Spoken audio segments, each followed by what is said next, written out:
Aujourd'hui, j'aimerais vous parler de ce que j'aurais aimé savoir avant de m'expatrier en Allemagne et ce sont des choses incontournables pour bien préparer votre arrivée et votre intégration au pays de la bière. Mais sans plus attendre, c'est parti pour la vidéo.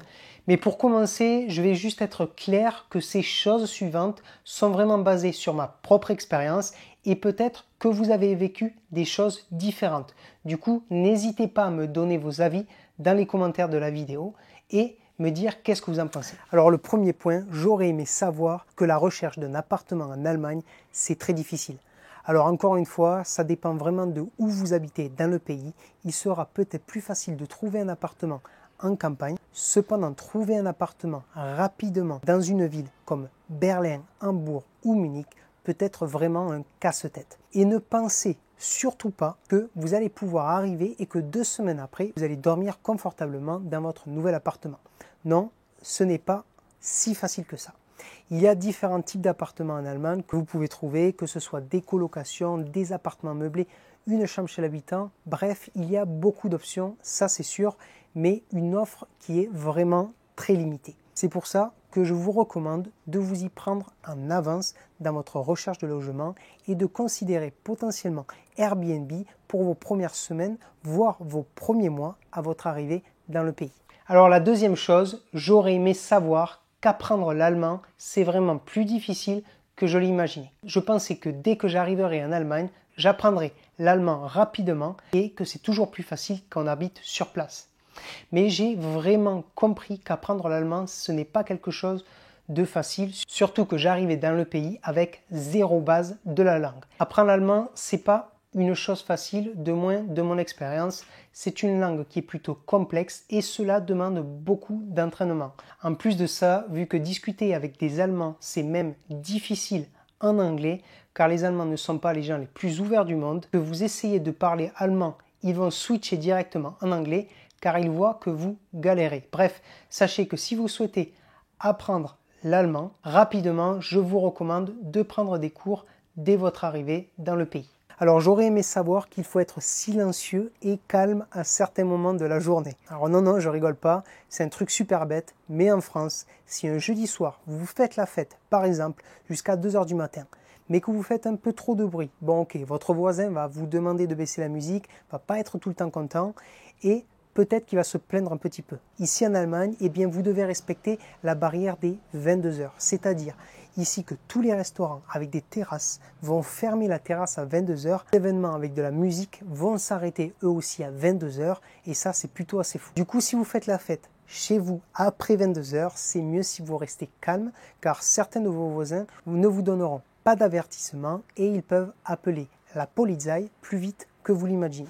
Également le dimanche, le jour de repos. J'ai vu un truc assez choquant une fois, un papier affiché sur la porte d'entrée de l'immeuble où j'habite.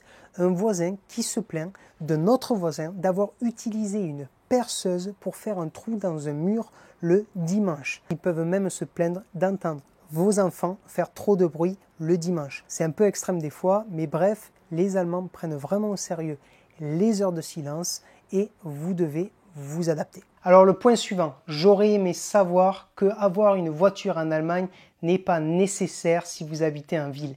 Ça, c'est un point assez contradictoire pour certaines personnes, car en Allemagne, avoir une voiture, c'est peut-être un gros signe ostentatoire, mais selon moi, si vous aimez habiter en ville, vous n'avez pas besoin d'avoir une voiture. Ici, par exemple à Munich, avoir une voiture peut être rapidement un cauchemar si vous vous déplacez pour aller au travail. Il est très difficile de trouver un parking et si vous n'avez pas un garage pour garer votre voiture le soir, en rentrant du boulot par exemple, vous pouvez facilement tourner 20 à 30 minutes pour trouver une place de parking. Et ça, c'est quand vous avez de la chance. De plus, les transports en commun sont de qualité ici et ils ne sont pas surchargés comme vous pouvez le retrouver à Paris. Ce qui est bon à savoir, c'est que si vous avez également le Deutschland Ticket, vous pouvez vous déplacer le week-end, aller de ville en ville et ça ne va pas vous coûter trop cher. Alors avant de continuer, je vous ai préparé une checklist de toutes les choses à faire avant votre départ et à votre arrivée en Allemagne. Ce document est vraiment ce que j'aurais eu besoin à mon arrivée en Allemagne et cela peut vous faire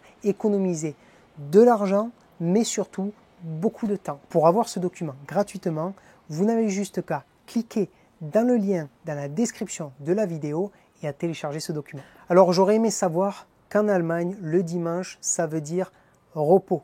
Alors quand je dis repos, ça veut dire que rien n'est ouvert, nada, nixt. Juste les restaurants dans la majorité des cas. Donc si vous vous êtes habitué à aller faire vos courses le dimanche et à préparer votre semaine, ou si vous rentrez de vacances un dimanche et que vous voulez remplir le frigo, eh bien je peux vous dire bon courage.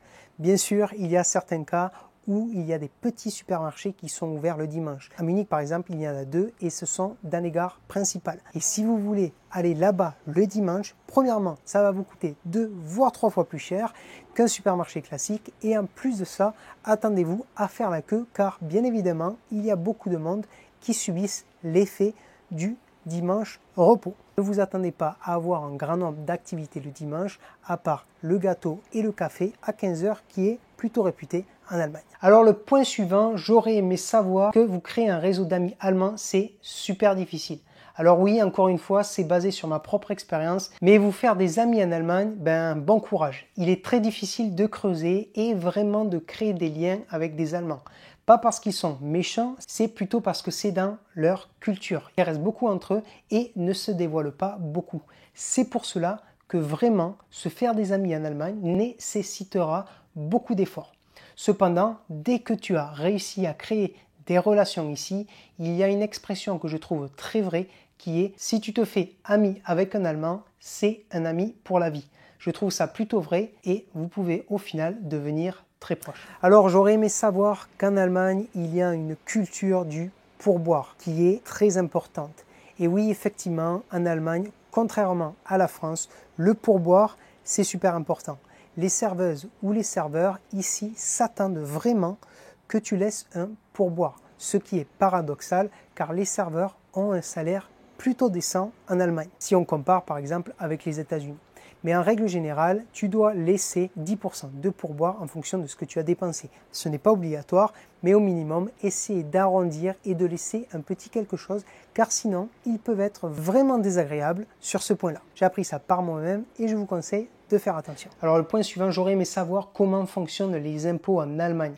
Effectivement, le système des impôts en Allemagne est différent de celui de la France. Et même pour les Allemands, peut être difficile. Car si tu leur poses la question et que tu leur poses dans quelle classe d'imposition ils ne seront pas toujours en mesure de te répondre. C'est pour ça que l'imposition en Allemagne est généralement complexe. Il est primordial qu'à votre arrivée en Allemagne, vous devez comprendre comment fonctionnent les classes d'imposition par exemple et savoir que vous pouvez être taxé jusqu'à 45% de vos revenus. Oui, même si vous payez autant d'impôts, la rémunération ici en Allemagne reste quand même plus élevée qu'en France. Ne vous inquiétez pas sur ce point-là. Alors j'aurais aimé savoir que c'est pas si difficile de trouver un job en anglais. Il y a énormément d'opportunités pour les gens qui ne parlent pas l'allemand. Alors oui, c'est sûr que si vous parlez allemand, c'est toujours mieux et il y aura, c'est sûr, beaucoup plus d'opportunités pour vous. Mais sinon, il est vraiment possible de trouver des jobs en anglais dans des villes comme Berlin, Munich, Stuttgart, Francfort, voire même Düsseldorf. Beaucoup d'entreprises ont du mal à trouver des compétences spécifiques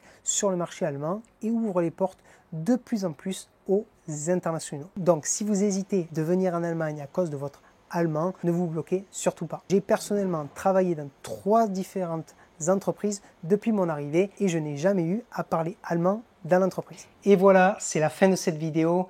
J'espère que cette vidéo vous a aidé à comprendre l'Allemagne et les choses que j'aurais aimé savoir à mon arrivée en Allemagne. Si vous avez aimé cette vidéo, n'hésitez pas à liker et à vous abonner. Sur ce, je vous retrouve dans la prochaine vidéo. Ciao, ciao!